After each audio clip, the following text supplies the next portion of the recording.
हम यहाँ एक ही बार में मर जाएंगे सब, लेकिन वो वहाँ 100 मौत मर रहे हैं। हर एक का माँ बाप 100 मौत मर रहा है। जब हम सोते हैं हमें पता भी नहीं होता कि कल सुबह हम उठेंगे भी या नहीं उठेंगे। सॉरी, ब्लास्ट होने वाला है यहाँ। हम 110 बच्चे यहाँ फंसे हुए हैं और हमें खाली और खाली इंडियन गवर्नमेंट यहाँ से निकाल सकती है। बच्चे हैं कश्मीर, दिल्ली, कोलकाता, मुंबई से है। हर 30 मिनट के बाद यहाँ बॉम्ब्स गिर रहे हैं, हर 30 मिनट के बाद, और वो सब हम अपनी आंखों से दिख रहे हैं। एक विंडो खोलते हैं और हमारे सामने बॉम्ब्स गिर रहे होते हैं। ईरान, इजराइल और अमेरिका में छिड़े भीषण युद्ध के बीच क्या आप जानते हैं कि ईरान में अब भी कुछ भारतीय छात्र हैं जो फंसे हुए हैं, जिनकी पुकार और जिनकी बातें अब आपको सुननी चाहिए, क्योंकि दिल्ली और देश की राजधानी के अलग अलग हिस्सों के साथ साथ देश के अलग अलग हिस्सों में उनके परिवार के लोग मौजूद हैं जो कि चाहते हैं कि उनके बच्चे ईरान से या फिर गल्फ कंट्रीज में जो फंसे हुए हैं वो वापस लौटें। लेकिन वहां इस वक्त कैसे हालात हैं, जो भारतीय छात्र वहां पर रह रहे हैं इस वक्त ईरान में, उनसे अब आपको मिलवाते हैं और उनकी आप बीती आपको सुनाते हैं कि वहां पर किस तरह के हालात हैं और भारतीय दूतावास ने उनके आगमन के लिए या फिर वहां पर वो किस तरह से इन दिनों अपने दिन और रात गुजार रहे हैं। हमारे साथ इस वक्त जो हैं एक छात्र जुड़ी हुई हैं जो कि खुद भारतीय हैं और उनके साथ साथ और भी भारतीय छात्र हैं जो कि ईरान के अलग अलग शहरों में हैं। हम उन्हीं से जानेंगे। क्या आपको मेरी आवाज आ रही है? जी हाँ, सबसे पहले तो मैं आपका नाम जानना चाहूंगा। मेरा नाम आयशा मीर है जी। और मैं फाइनल ईयर MBBS स्टूडेंट हूँ और मैं ईरान में उर्मिया शहर में हूँ अभी। तो आयशा, आपके साथ और भी कितने इंडियन स्टूडेंट्स हैं जो कि वो इस वक्त हैं वहां पर? अराउंड हम 110 बच्चे यहाँ हैं। 110? क्या आप सभी मेडिकल जी स्टूडेंट्स हैं? हाँ हाँ, सब मेडिकल स्टूडेंट्स हैं। ओके, तो अभी इस वक्त वहां पर कैसे हालात हैं? मैं आपको सच बताऊं, मेरे को लग नहीं रहा है कि मैं हालात को सच में एक्सप्लेन कर पाऊंगी, क्योंकि बहुत बहुत बहुत ज्यादा वर्स्ट हालात है यहाँ। तो क्या? मतलब हम रात को सो नहीं पा रहे हैं, हम्म हम कुछ खा नहीं पा रहे सही से। बहुत हालात खराब है यहाँ। हर 30 मिनट के बाद यहाँ बॉम्ब्स गिर रहे हैं, हर 30 मिनट के बाद, और वो सब हम अपनी आंखों से दिख रहे हैं। एक विंडो खोलते हैं और हमारे सामने बॉम्ब्स गिर रहे होते हैं। एंड बिल्कुल हम प्रिपेयर हो जाते हैं, क्योंकि पहले एक जेट की आवाज आती है, तो हम प्रिपेयर हो जाते हैं कि अब बॉम्ब गिरने वाला है। और इतना बहुत बहुत टेरिफाइड होता है सब। आयशा, जंग को अब 4 दिन होने वाले हैं और जैसा कि हम लोग यहाँ पर देख पा रहे हैं, मैं अभी दिल्ली में हूँ और इस वक्त हम जैसा कि वहाँ पर हाल देख रहे हैं कि तेहरान में जो है कोहराम मच चुका है, कई सारे बॉम्ब ब्लास्ट हुए हैं। आप अभी उर्मिया शहर में हैं और आपके साथ साथ और भी कई सारे स्टूडेंट्स हैं। क्या वहाँ पर ईरान के भी स्टूडेंट्स हैं आपके साथ? एक्चुअली ऐसा था पहले, जब वॉर होता था तो ऐसा तो पता होती है जो कैपिटल होगी वहां पे वॉर चलेगा। लेकिन ऐसा था, जो ये उर्मिया था ये बहुत सेफ था हमेशा कि यहाँ कुछ नहीं होगा। लेकिन अब जैसे कि एक बॉर्डर साइड है और यहाँ बहुत सारी मिलिट्री बेसेस है, तो उन पे हमला हो रहा है। जो तेहरान में बच्चे हैं उनको रिलोकेट किया गया है किसी सेफ प्लेस पे, वो भी सेफ नहीं है वहां। उनको एक प्लेस पे ले लिया है जब, जो कि बताया जा रहा है फिलहाल के लिए सेफ है। अभी खाली हम उर्मिया में, मेरी अपनी यूनिवर्सिटी के बच्चे हैं, यहाँ कोई आउटसाइडर नहीं है। हम खाली इंडियंस है यहाँ, 110 बच्चे हैं हम, बाकी को रिलोकेट कर दिया है तो जो कि तेहरान में थे। आप लोगों को क्यों नहीं रिलोकेट किया गया अब तक? बिकॉज इनको एक मिस इन्फॉर्मेशन मिली थी कि हम यहाँ सेफ है। अच्छा। क्योंकि पिछली बार भी जब 12 दिन वॉर चला था तब भी बताया गया था कि उर्मिया सेफ है, इनको कुछ नहीं होगा। और आज भी आई डोंट नो कहाँ से इनको इन्फॉर्मेशन मिली हम सेफ है, तो इसीलिए शायद इन लोगों ने कोई स्टेप नहीं लिया अभी तक। बट हम विजुअल्स सेंड कर सकते हैं, हम आपको वीडियोस भेज सकते हैं कि हम कितना गंदा सफर कर रहे हैं। और जो भी हमारे हॉस्टल, बॉयज हॉस्टल है और गर्ल्स हॉस्टल है, खाली इंडियंस हॉस्टल में है। उसके इर्द गिर्द जो भी लोग हैं वो यहाँ से चले गए हैं। नेबर्स जो भी हमारे हॉस्टल के इर्द गिर्द है वो चले गए हैं। शॉप्स बंद हो गई यहाँ। बहुत टेरिफाइड माहौल है यहाँ। अगर ये हाल है, हॉस्टल के चारों तरफ, हॉस्टल के चारों तरफ बॉम्ब्स गिर रहे हैं, चारों तरफ। और बॉयज की डॉर्मेट्री है वहां मैं आपको बता नहीं सकती हूँ वो क्या एक्सपीरियंस कर रहे हैं अभी। क्योंकि मिलिट्री बेस बिल्कुल उनके नेबरिंग में है। यही आप रखिए कुछ 300 मीटर्स की दूर पे वहां मिलिट्री बेस है जहां बॉम्ब्स गिर रहे हैं। और हर उसके 30 बावजूद मिनट भी के बाद बॉम्ब्स गिर रहे हैं। उसके बावजूद भी आप लोगों को रिलोकेट नहीं किया गया अब तक, तो खाने पीने का कैसे हो नहीं पा नहीं, रहा है आप हमें लोगों को, रिलोकेट कैसे? नहीं किया गया है। इवन एम्बेसी बहुत कोऑपरेटिव है, नहीं भी है बोल सकते हैं, मतलब कुछ पता नहीं है वो क्या कर रहे हैं, बट मे बी वो ट्राई कर रहे हो। लेकिन अभी हमें उनकी साइड से कोई भी पॉजिटिव रेस्पॉन्स नहीं आया है कि हमें लिया जाएगा कि नहीं। इवन हमने एम्बेसी को ये भी बताया था, आप बस हमें किसी कंट्री का वीजा दिला दीजिए, जैसे अर्मेनिया, उनका हमें वीजा दिला दीजिए, हम वहां से खुद चले जाएंगे। आप लोग अभी कैसे खाने पीने की व्यवस्था कैसे हो रही है? आप लोगों को खाने के लिए सब मिल रहा है सामान वहां पर? इससे पहले एडवाइजरी मिली थी हमें, हाँ। इससे पहले हमें एडवाइजरी मिली थी इंडियन एम्बेसी से कि हम्म। आप लोग स्टॉक अप कर दीजिए 5-6 दिन के लिए, जब तक हम कुछ करते हैं। तो ठीक है। वही 5-6 दिन के लिए हमने किया है, रखा है स्टॉक। लेकिन ये कितना कितना ज्यादा हम यहाँ रहेंगे वो हमें नहीं पता है। हम्म। और यूनिवर्सिटी भी हमें अभी फ्री खाना प्रोवाइड कर रही है, जब तक हम्म। उनसे हो पाएगा वो हमें फ्री खाना प्रोवाइड कर रही है। तो आप भारत में कहाँ की रहने वाली हैं वैसे? कश्मीर। कश्मीर के आप रहने वाले हैं? तो जी परिवार इस कश्मीर, वक्त? अभी यहाँ जो बच्चे हैं कश्मीर, दिल्ली, हम्म। कोलकाता, मुंबई से है। तो उनके परिवार के लोगों का क्या हाल है? अभी आपके घर वाले जब आपको कॉल करते हैं तो क्या बातचीत होती है? वो लोग कितना परेशान हैं? मैं आपको एक बात बताती हूँ। जी। आप सोचिए कि आप ऐसी किसी सिचुएशन में हैं, जी। आपकी मदर का क्या हाल होगा। वो लोग खा नहीं रहे, वो लोग पी नहीं रहे, मतलब कुछ नहीं, they are not surviving I guess. अगर हम यहाँ एक ही बार में मर जाएंगे सब, लेकिन वो वहां 100 मौत मर रहे हैं, हर एक का माँ बाप 100 मौत मर रहा है।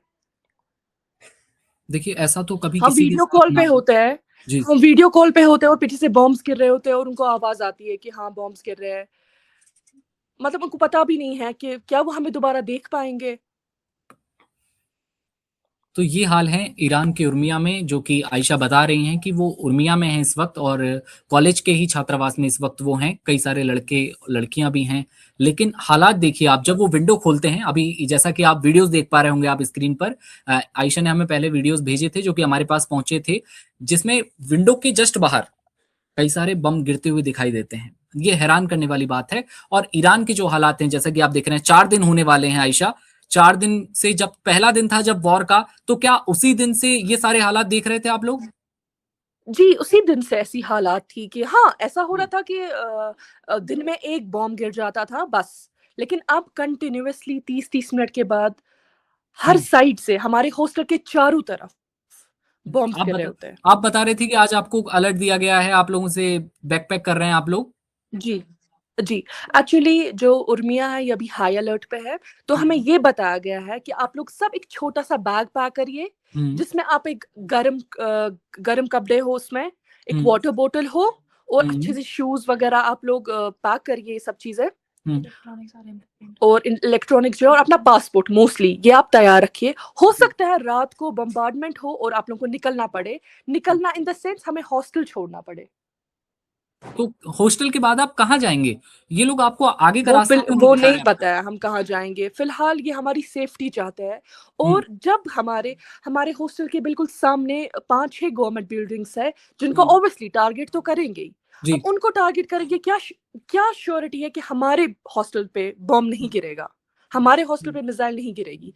दैट्स वाई ये हमें सेफ रखना चाहते हैं। और इन्हें ऐसा बोला है, अगर हमें लगा कि ज्यादा बॉम्ब्स गिर रहे हैं तो आप लोगों को हॉस्टल से निकलना पड़ेगा, फिर हमें नहीं पता है हमें कहाँ जाना पड़ेगा। आगे के लिए आपको नहीं बताया कि आपको कहाँ अब आगे भेजा जाएगा, नहीं नहीं नहीं, लोकेट किया बस ये जाएगा? बोला कि एक छोटा बैग पैक करके तैयार रखो, हॉस्टल छोड़ना पड़ सकता है। कोई कंफर्म न्यूज़ नहीं है। कोई कोई कंफर्मेशन? कंफर्म, जी बिल्कुल नहीं। कुछ ही दिनों पहले, अभी जब ये भीषण जंग शुरू हुई है, तो उसी वक्त, उससे पहले ही भारत दूतावास के द्वारा ये साफ तौर पर कहा गया था कि ईरान में रहने वाले जो स्टूडेंट्स हैं या परिवार हैं, वो वहां से जितनी जल्दी हो सके वापस लौटें। जब जी एडवाइजरी आई थी, तो क्या आपने उस वक्त वो एडवाइजरी सुनी थी? और अगर सुनी भी थी तो आप लोग क्यों नहीं निकल पाए थे? आप बता रही हैं 110 से ज्यादा स्टूडेंट्स वहां पर हैं इंडियन, तो आप लोग उस वक्त क्यों नहीं निकल पाए? हमें एडवाइजरी मिली थी, बिल्कुल हम्म। 1 हफ्ते से हमें बहुत सीरियस नोट पे एडवाइजरी मिल रही थी जी। कि आप लोग वहां से निकल जाइए और आप लोग इंडिया वापस आ जाइए, लेकिन हमारी यूनिवर्सिटी ने उस टाइम कोऑपरेट नहीं किया। हमें फेल होने के थ्रेट्स मिले, जिस वजह से हम यहाँ से नहीं निकल पाए। अब कुछ भी बोले, बहुत लोग बोलेंगे कि क्या फेल होने के बहाने, लेकिन हम डर गए थे बिकॉज हमारा करियर इसी पे है। हम एग्जाम्स चल रहे थे और उस दौरान हमारे एग्जाम्स भी चल रहे थे, तो उस फेल होने के चक्कर में हमने एडवाइजरी को बिल्कुल सीरियस लिया था, लेकिन उस फेल होने के चक्कर में हम नहीं निकल पाए। स्टिल जूनियर्स ने टिक करी थी। स्टिल जो हमारे जूनियर्स है, हम तो भी फाइनल ईयर, मैं बात कर रही हूँ, आई मीन फाइनल ईयर, मेरे दोस्त बात कर रहे हैं, they are also in final year. अभी ऐसे बच्चे जो बहुत छोटे हैं, जो फर्स्ट सेकंड सेमेस्टर में पढ़ते हैं, उन लोगों ने टिकट्स करी भी थी। एक की टिकट 26 को भी थी, वो भी कैंसिल हो गई। 2 मार्च को टिकट्स है, वो तक कैंसिल हो गई। बहुत बच्चे जाने वाले थे, लेकिन मौका नहीं मिला हमें कि हम यहाँ से निकल पाए। और इधर एक प्रॉब्लम है कि इधर डेली फ्लाइट्स नहीं होती हैं, वीकली फ्लाइट्स होती हैं, जिसकी वजह से अभी अगर बोलेंगे एडवाइजरी कि आप कल निकलो तो वो पॉसिबल नहीं है। वो हमें टिकट्स हमें पहले से प्लान करनी पड़ती है कि हमें नेक्स्ट वीक इस डेट पे निकलना है। ये शिकायत आपके अलावा और भी कई सारे स्टूडेंट्स की थी जो कि आई थी कि वहां पर एग्जाम्स हैं, यूनिवर्सिटी उन्हें परमिशन नहीं दे रही है और उन्हें साफ तौर पर कहा जा रहा है कि आप फेल हो जाएंगे। अगर हम अभी ईरान में फंसे हुए हैं तो वो खाली और खाली हमारी यूनिवर्सिटी की वजह से है। इसमें इंडियन एम्बेसी की कोई गलती नहीं है, या इंडिया में जो भी अथॉरिटीज है, किसी की कोई गलती नहीं है। हमें एडवाइजरी मिली थी, लेकिन हमारे यूनिवर्सिटीज ने हमें जाने नहीं दिया। और अब यही यूनिवर्सिटी आप लोगों से कह रही है कि अगर आज रात को अगर बम्बार्डिंग होती है, हम तो कहेंगे ऐसा कभी ना हो, किसी के साथ ना हो, लेकिन अगर आज रात ऐसे हालात पैदा होते हैं, आप लोगों को अलर्ट पर रखा गया है, उर्मिया में आप इस वक्त हैं, तो क्या यूनिवर्सिटी जिम्मेदार होगी? क्या यूनिवर्सिटी आप लोगों के लिए आज रात को व्यवस्थाएं करेगी? नहीं, बिल्कुल ऐसा कुछ नहीं है। ऐसा मैं आपको बता रही हूँ, अभी हम स्टूडेंट्स खुद ट्राई कर रहे हैं कि हमें कोई कंट्री का वीजा मिल जाए और हम यहाँ से चले जाए। उसमें भी हमारे यूनिवर्सिटी ऑफिशियल्स अभी कुछ खास मदद नहीं कर रहे हैं। अब यूनिवर्सिटी के ऑफिशियल्स और जो भी हैं वो इधर खुद फंस गए हैं वो, लेकिन हम यहाँ पे सेफ्टी प्रोवाइड कर रहे हैं। वो बोल रहे हैं कि अगर तुम यहाँ रहोगे तो हम तुम्हें सिक्योरिटी देंगे, बट ये नहीं है कि वो हमें जाने के लिए भी देंगे, वो क्योंकि वो हमारी कंट्री की रिस्पॉन्सिबिलिटी है। लेकिन यही यूनिवर्सिटी उस वक्त कहाँ गई थी जब भारत सरकार ने कह दिया था कि भाई हालात खराब हो रहे हैं, तो उसी समय ये एग्जाम और इन सब चीजों को कैंसिल करके स्टूडेंट्स को जाने देना चाहिए था। वो एक्चुअली वो एग्जाम्स जो थे ना, वो सिर्फ इंडियंस के नहीं थे, वो सारे जितने भी ईरानी जितने भी होते हैं सबका एक साथ होता है। और इधर एक एग्जाम होता है जिसका नाम है ओलंपिया, वो पूरे ईरान में होता है, कंपलसरी होता है। इंडिया में नीट होता है उस तरीके से। हाँ, वैसे वो एग्जाम बहुत इंपॉर्टेंट था, तो वो भी रीजन था कि हमें जाने नहीं दिया। तो वो एग्जाम हो गया अब? नहीं, अब तो 6 मार्च को था, कैंसिल ही हो गया फिलहाल तो कहीं ना कहीं यूनिवर्सिटी ने भारत सरकार और ईरान की ओर से भी जो अलर्ट दिए जा रहे होंगे, जब वार्ता चल रही थी, धमकियों का दौर चल रहा था अमेरिका और इजराइल की ओर से, तब अगर यूनिवर्सिटी ने थोड़ा ध्यान दिया होता, एहतियात बरता होता, तो शायद ये चीजें अब नहीं हुई होती। जी, शायद हम अभी घर पे होते, आप शायद अभी अपने घर में कश्मीर होते। लेकिन हालात कहीं ना कहीं यूनिवर्सिटी जिम्मेदार, प्रबंधन कहीं ना कहीं जिम्मेदार है कि आपको उस समय जाने दिया होता, या फिर उस समय इस तरह के जो आपको कहा गया कि फेल हो जाएंगे आप लोग या एग्जाम वापस नहीं होगा, तो वो चीजें नहीं होती, तो आप कहीं ना कहीं अब भारत होते इस वक्त। जी बिल्कुल। अब आपका एक और लास्ट सवाल यही होगा कि आप लोगों का भारत सरकार से, दूतावास से क्या कहना चाहेंगे आप अब?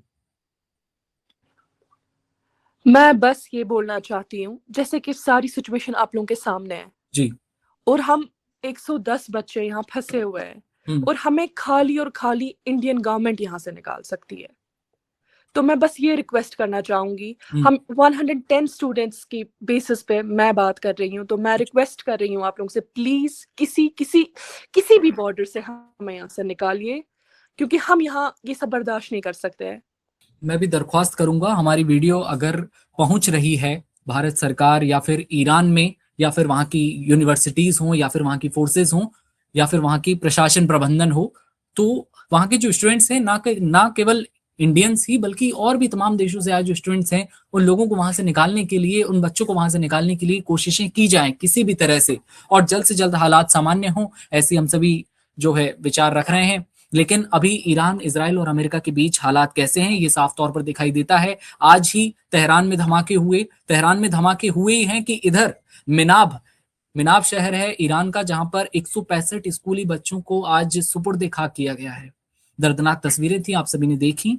आयशा हमारे साथ जुड़ी थी। Ayesha, thank you so much अपने विचार रखने के लिए, क्योंकि ये जरूरी हो जाता है जब आप देश से बाहर हों और वहां पर इस तरह के हालात हों, तो आप अपने थॉट्स को रखें ताकि यहाँ की सरकार, यहाँ की आवाम उसे देखे। जी सॉरी, ब्लास्ट होने वाला है यहाँ वापस। जी। अभी आप लोगों को कैसे पता लगा ये? ऊपर से आसमान सायरन में- बजती है और नहीं, आसमान आसमान में में ऐसा लगता है फ्लोर होती है। थंडर हो रहा है। थंडर हो रहा है एकदम से? जी, पहले सायरन थोड़ा वगैरह थंडर बजने होता है, लगा? फिर एकदम से ब्लास्ट की आवाज आती है। ओके, अभी कोई लोग आए हैं आप लोगों को उधर से निकालने के लिए कि आप यूनिवर्सिटी से अब निकलिए? नहीं, बस हमारी एक वार्डन है यहाँ। एक वार्डन है बस? जी। क्या अभी भी कोई आपको धमाकों की आवाज सुनाई दे रही है वहां पर, ऐसा कुछ?